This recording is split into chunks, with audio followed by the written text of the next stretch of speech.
You're listening to the Superpower Up podcast with your superpower experts. This is the place where we explore real life superpowers and give you the tools to unlock your own. Hello, everyone. This is Tonya Dawn Recla, your superpower expert, and I have a lovely woman with us today. She's going to share her brilliance with you. She came to us through our superpower expert, Jennifer Urezzio, who has her show, Superpowers of the Soul, which we're very excited about. But Deb Cooperman is, well, she's delightful, as I said, but she talks about writing. So we're going to talk today about writing as a superpower generator. And before your mind kind of goes to, well, writing, like, okay, well, everybody writes, but it's not, it's an art, right? It's how we use the writing. It's how we embrace it. It's what we're, what voice that we're allowing to come through that. And I know for me, I've worked with a ton of people who, as soon as they go into the writing space, it's like must write and use rules. And so they really cut off that creativity. And I'm going to blame, academia for that and how we're totally raised. do as well. I think so. And for me, at least, it was like I had to learn all the rules just so I could learn how to break all the rules. And I'm sure we can get into that. But we're going to talk today about how to really use that as a growth tool, which is what we're all about, right? And for those of us who assist people in evolution, we have to be willing to evolve. And so Deb is known as a writing evangelist, and she's the founder of the Writer Babes, which is so perfect. And she's all over the place. So she looks really good on paper with regard to interviews and some of the folks that she's worked with and her certifications and all kinds of fun stuff, which you can check out at her website. But today I really want to dive in and talk about how we can use writing as this really, really powerful tool. So without further ado, please join me in welcoming Deb to the show. Welcome, Deb. Thank you so much, Tonya. I appreciate it. It's fun. I'm looking forward to this. Oh, very cool. Yes, we do have fun over here. So let's start that fun and ask you, what are your superpowers? Well, so I knew this was coming, of course, because I've listened to your podcasts. And I just got such a challenging and wonderful question. Part of it is because I think, what is your superpower? I think it's superpowers. I think you probably think that too. Because I was thinking, just one? Come on, I contain multitudes. There are myriads. You're like, wait. You know what I mean? And all of us. But I figured that just to bring one here, one that really impacts my work is one that I probably didn't see until I was in my late 30s, is that I would say I'm a really good space holder. And that shows up in a lot of ways. I mean, in one way, I'm just a really good party host. But I also, I set really safe spaces in my workshop. And I'm able to be with people in really challenging times. And I don't feel like I have to fix things, which is an amazing gift for someone in my line of work. So I have a way of setting the stage for women to kind of explore and discover the stuff on their own and to dig down and unearth the things that they really want to get to, but they might be afraid of. And I think that that's just part of kind of being able to hold all of these big emotions and big challenging things. Yeah, good and bad. Beautiful. Yeah, I really like that. And it's fascinating with the writing stuff. So talk to me a little bit about how you got into using writing as a tool. That started really young. Yeah. Somebody gave me a journal. I can't remember who it was, right before my 12th birthday. And before they gave it to me, I had absolutely no thinking like, oh, I should be writing. But as soon as they gave this journal to me, it was a little 5-year diary, this with a little lock on it and all that. And as soon as I got it, it was kind of like, I have a lot to say. And I just really found it as a way. I mean, at that time, I was writing about, my sister being annoying or my parents didn't understand me and stuff like that. But over the years, it just became this wonderful outlet, and it's evolved in a way that I don't really see how I would have made it through certain things in my life without that. And sometimes I probably wouldn't have created the things in my life that I did without that, because it's a safe place to vent, to explore, to test out things. It's a magical tool as far as I'm concerned. It's really just an amazing, amazing tool. Very cool. So here's my confession. So when I was young, I had journals and diaries and whatnot. And what I found was that I had a hard time telling the truth. And now, of course, I look back on that and see part of the challenge is that there were versions of truth. And so it was like I was really grappling with that. But what I mean by that is that I would kind of tell stories. And so I ended up getting so irritated with myself and being like, okay, this isn't working. Like I just couldn't get in touch with just one aspect of myself and give that voice. And it was really obvious to me that I was talking from various kind of components and I didn't have enough of a skill set at the time to really reconcile that within myself. Actually, as a sidebar, you mentioned containing multitudes, and that happens to be one of my favorite quotes ever is Whitman of, I contradict myself very well. I contradict myself. I contain multitudes. Yep. And, but I came up against that in a real naive way because I didn't know. And, so I turned to poetry. So I was able to write poetry and be flowery and expansive and not have to worry about how I felt about it, or am I saying the truth, or do I even want to admit this? Like I was able to do it kind of under this fiction guise and pull all of that out of me. And so that became, more of my tool. And I had notebooks full of poetry, but I had such a hard time journaling. Well, here's the thing. You bring up an amazing, like I was sitting here, you're talking and I'm like vibrating. I'm so excited. So the thing is that there's no right way to do it. It doesn't have to be a journal. It doesn't have to be, here's what happened today. It doesn't have to even be, I often say that sometimes the truth is found in the stories. I do one of the first exercises I do with women who come to my group is I tell them to tell a true story, but add 3 untruths in the story. Because what it does is it kind of frees us up. We can tell an honest and real story and an honest and real, and dig in on an honest and real issue potentially, if we feel that freedom to not have to say exactly how it happened. And in doing poetry is another opportunity. You can put your truth in poetry. It doesn't have to be, I'm challenged because my conversation with this person made me nuts. It can be steaming red anger, whatever it is that the words are that come out in a poetic form that are pulling that emotion and pulling that stuff out of you. It doesn't have to be one way. That's the magic of it. And so you did do it. You did whatever it is. It's not, to me, it's not journaling, because if I call it only journaling, then people have a vision of what it is. I call it writing practice. I like that distinction. And that's where I really went to with it, was that creativity. And then, of course, as my life expanded and I got into the counter intel arena and had to train agents that, there's versions of truth, and they don't really like that conversation. But it's like, it really set the stage for what was to come next. I just didn't know it at the time. And I did, what all of us do is, the best we can in that moment of reconciling it and surviving. But and I noticed, I like what you're talking about, because I also noticed this kind of distaste around like going back and reading something. And I felt like I was maybe foolish in my assessment at the time, because in retrospect, I was able to glean additional information, and it never sat well with me. And it's like, oh, how could I have thought that? I'm like, wow, there's a whole lot of judgment going on in just this act of writing. But I think it's exactly what you mentioned, which is you call it like a journal, or you call it a diary or whatever. Like I'm supposed to put my deepest, darkest secrets into this thing. And I really didn't have any deep, dark secrets. Like it was like I talked about everything. And so I think that that's what happened, is I was putting it in these boxes and having a lot of trouble, especially as a young person, reconciling that. Right. And, you bring up another great point, is that when you read back, what comes up? What do you see? Obviously, you were making up a story about, well, this wasn't right. Maybe I didn't do it right, or I didn't, like you said, was I really not telling the truth? Did I not see?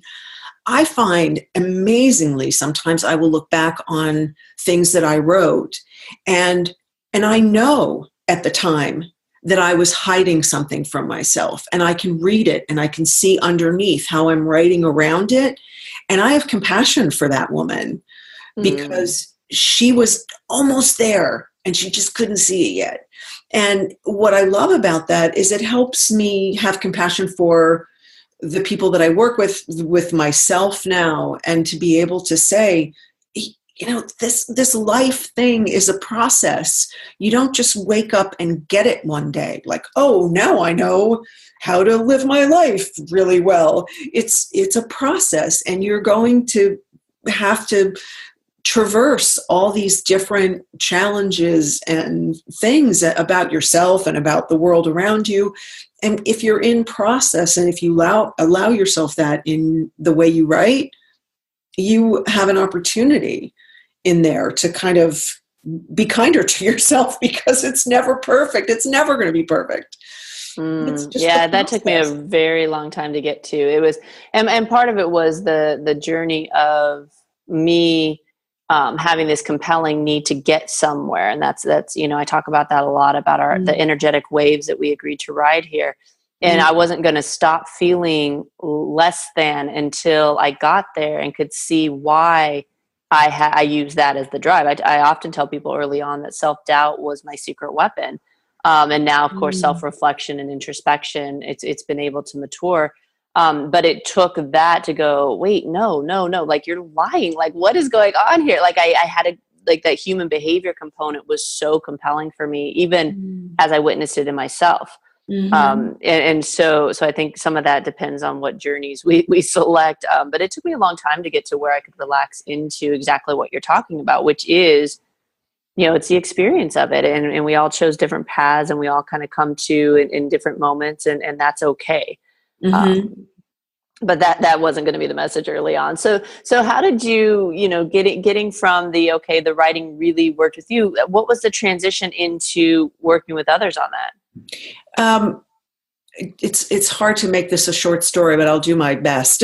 But what we can do is we could take a quick break, and then when we come back, you can elaborate on that. Would little feel better version of the attempt at a shorter story. Great, absolutely. Yeah, let's do that. So, but before we take a break, let's tell people where they can go to find out more about you. Sure.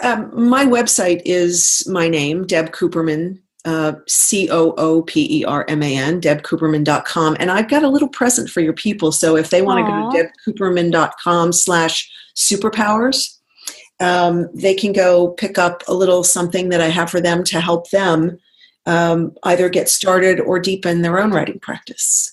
Oh, beautiful. Well, thank you so much. We've been talking with Deb Cooperman about writing as a superpower generator. And when we come back, we're going to dive into Deb's story about how she transitioned into working with others.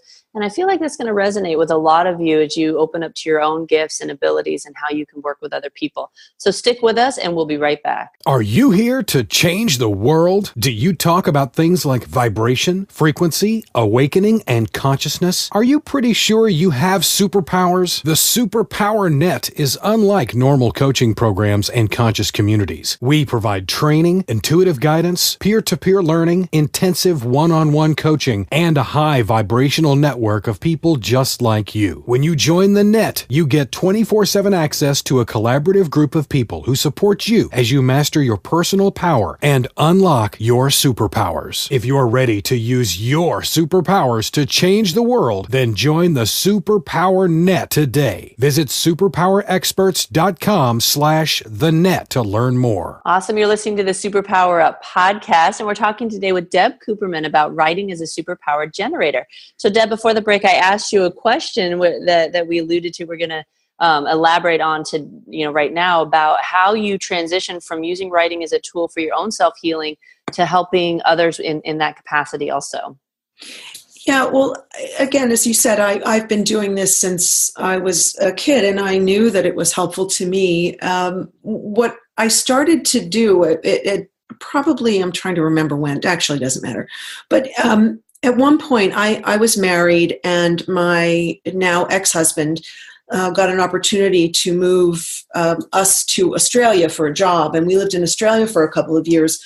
I didn't have a visa to work when I was there. So I was a joyful dilettante. And while I was taking classes and playing and taking, people on tours of Sydney, I was doing a lot of work trying to figure out, realizing that I had been doing work most of my life that I felt like I was pretzeling myself to fit in a job, to just get by and have a job.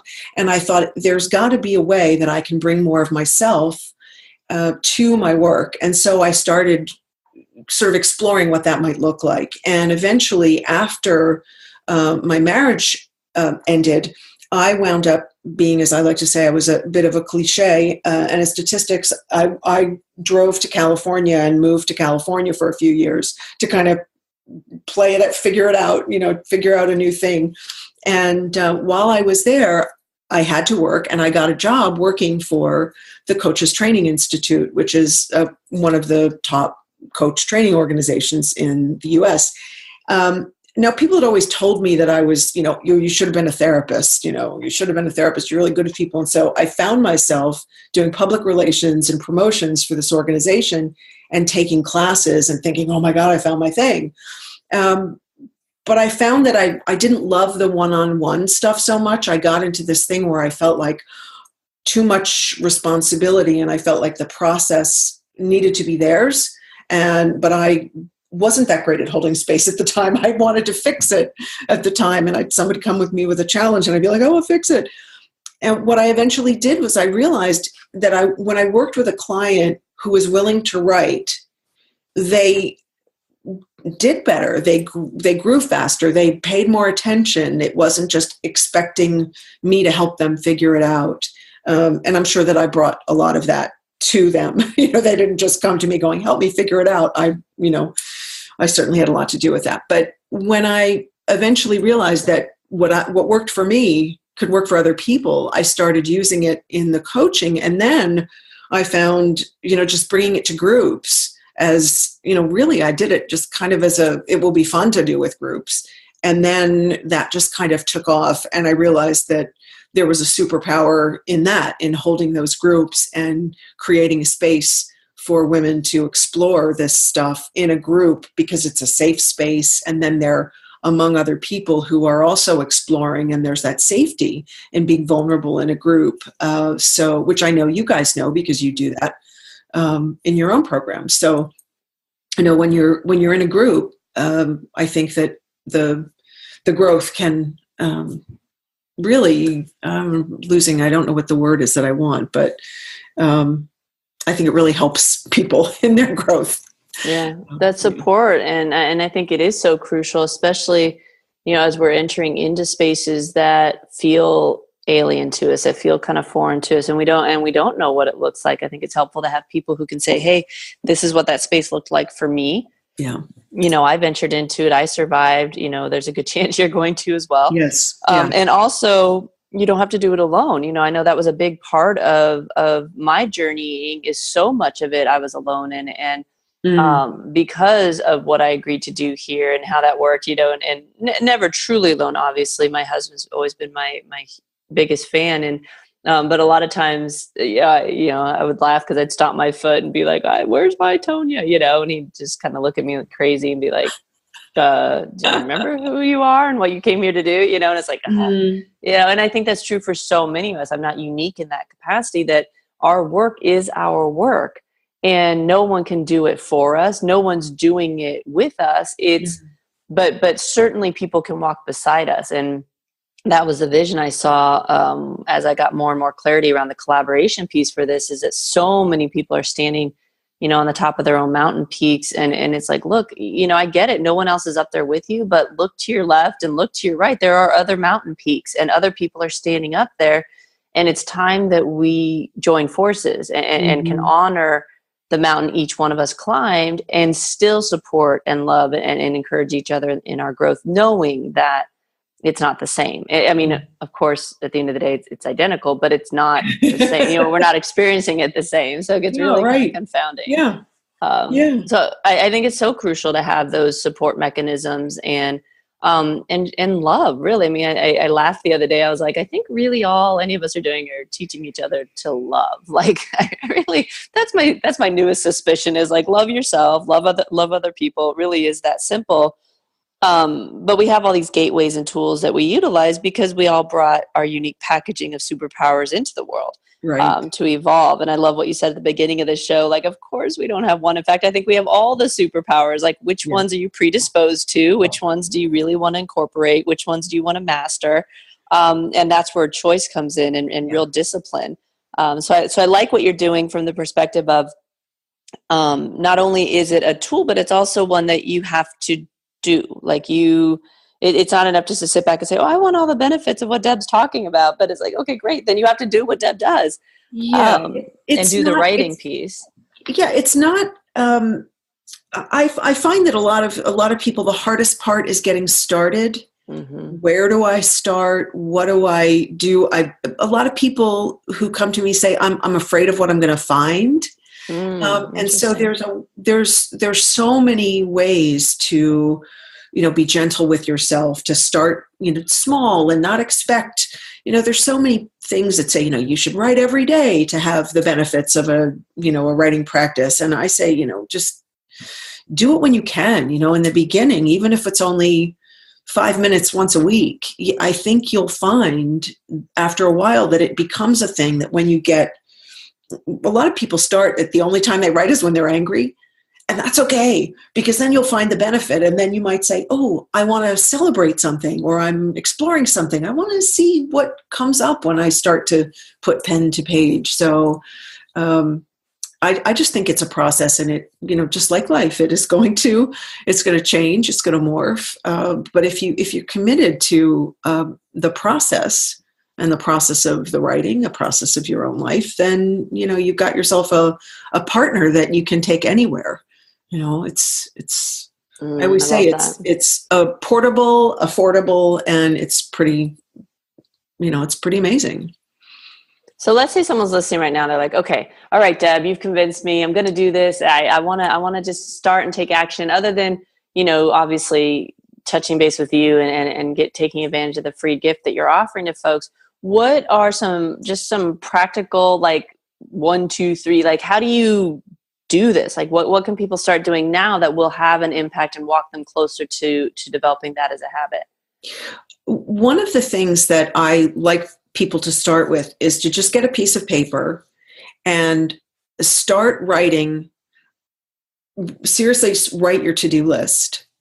Write the stuff, not necessarily just the to-do list, but write the stuff that is kind of gunking up your brain, that you're thinking about all the time. Maybe it's, oh gosh, next week I have to go to this party and I don't want to go to this party. Just jot it down, and it doesn't have to be complete sentences. Don't worry about spelling. Don't worry about grammar. The thing that you brought up earlier, Tanya, at the very top of this conversation, I think so many people are afraid because they were taught, start with a topic sentence, have a transitional phrase, have your, map it out before you start. I say, don't map it out. Don't have transitional phrases. Don't worry about it. Just get it down on the paper. The stuff that's gunking up your head is a great place to start. Because once you start to get that stuff down on paper, you might see that there's one thing that's kind of almost energetically jumping off the page going, spend more time with me. I don't want to go to that thing next week. Well, why don't I want to go to that thing next week? This is going to be, I'm going to try and make something off the cup. So it's not going to turn into anything great, but, just spend some time focusing on something that kind of jumps out at you. And you'll find that if you allow it, it'll kind of come out, and you just give yourself a chance to explore. Don't worry about coming to a conclusion. You don't have to have a conclusion.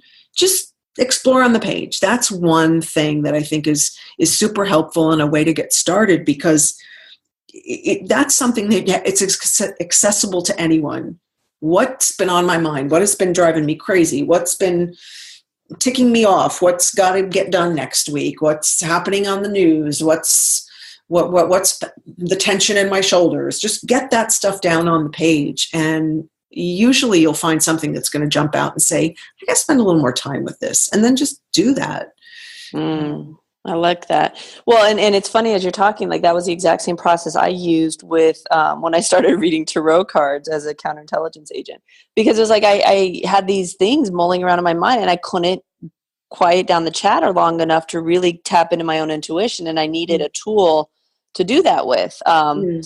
And I'd already done a lot of the writing stuff in my own way, and so I needed a new tool, something that like shocked my system into like, oh, this is new and different. But it's the same process. And folks, if you're listening, so let me just, in full disclosure, I wrote 2 different master level theses and then became a counterintelligence government agent, had to write government reports. So if I can learn to write in a conversational, fluid, heartfelt way, so can you. I don't know that anybody was more indoctrinated in rules of writing than I was in various genres, if you will, in academia and government and corporate.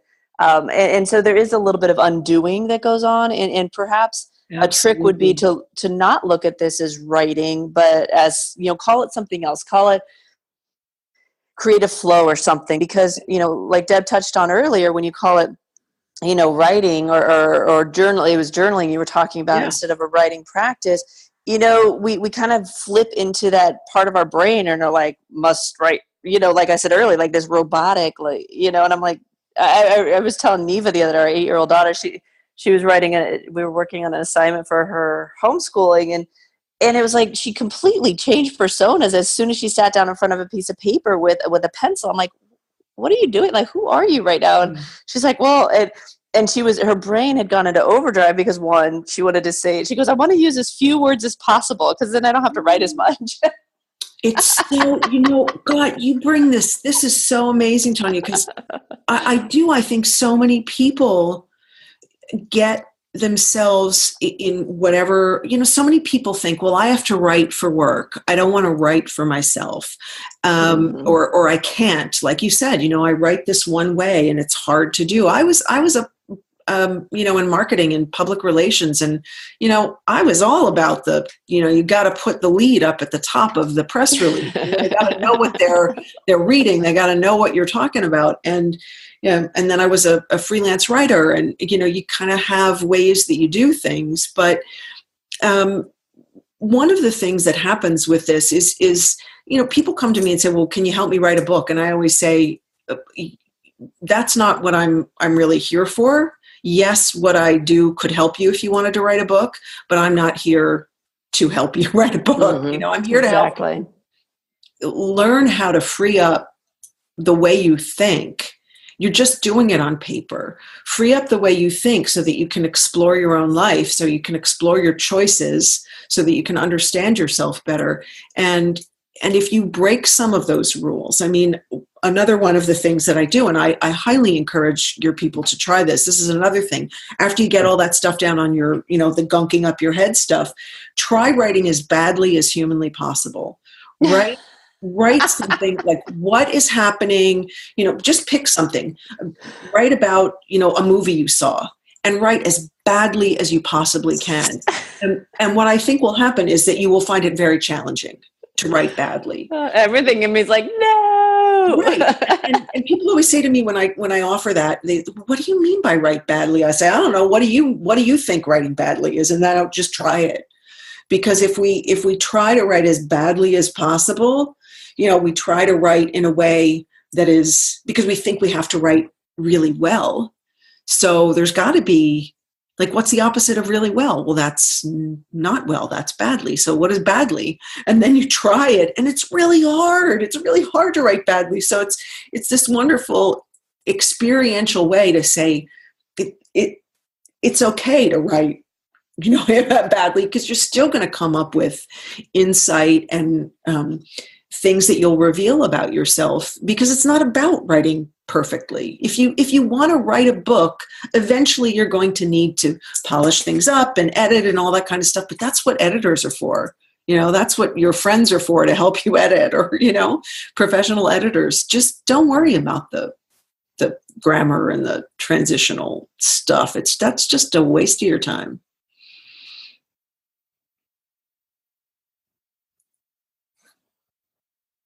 Hello. Oh, I was going on and on and on and on. Oh, sorry. I apologize for that. I didn't realize I'd muted myself. I was talking too. It was brilliant. I don't know. Oh, yeah. Yeah, no, I got you. I was laughing. I said, I think that's a perfect note to end on. And you heard it here first, folks. You'll write badly. That this is the thing to do. It's so liberating to think about it from that perspective. And so, for those of you who are a little bit intimidated by the conversation and how do you get started and all this other stuff, I think there's so much that we can glean from Deb today. But if you take nothing else away from this, take away the concept that just do it. That's the most important part. And don't hold yourself to a standard when you're not even really sure how the whole thing's going to unfold. And I think that the discovery process is really key. Deb, let's remind people where they can go to find out more about you. My website is debcooperman.com, DebCooperman. And I'm on Instagram as the Deb Cooperman. And I forget what I am on Facebook, but I'm on Facebook too. Instagram. I try and spend a little more time on Instagram. I find it kinder. Oh, really? I'll have to check that out. I left Instagram's like at the bottom of the list of platforms to master, but it's been coming up a lot lately. So maybe it's time for migration. Yeah. Well, if you do, let me know so I can follow you. Well, we're there. We're everywhere. We just it's just a matter of where we're focusing our energy at the moment. Okay. But we are definitely there. Well, that is a really great metaphor. It just sort of depends on where you're focusing your energy, right? Yes. It's a constant balance. And again, it goes back to the multitudes conversation. Sometimes I just don't feel like being in certain spaces, and so I don't. That's kind of how we roll. So Deb, thank you so much for joining us. You're delightful, and I've enjoyed the conversation, and I know our listeners got a ton out of it. I know I did. I really think that what you're doing is great, and please let us know how we can continue to support you. Oh, thank you, Tonya. I really appreciate it. It's been a pleasure talking to you as well. Jennifer told me you were fabulous, and she was right. She's a smart lady, that Jennifer. So she's pretty awesome. Very cool. She makes some pretty cool introductions. So to all of you out there, as always, we appreciate your loyalty. Thank you for listening. And until next time, go out, uncover your superpowers, and change the world. Take care, everyone. Are you ready to discover your superpowers? Go now to superpowerexperts.com and discover your superpowers today.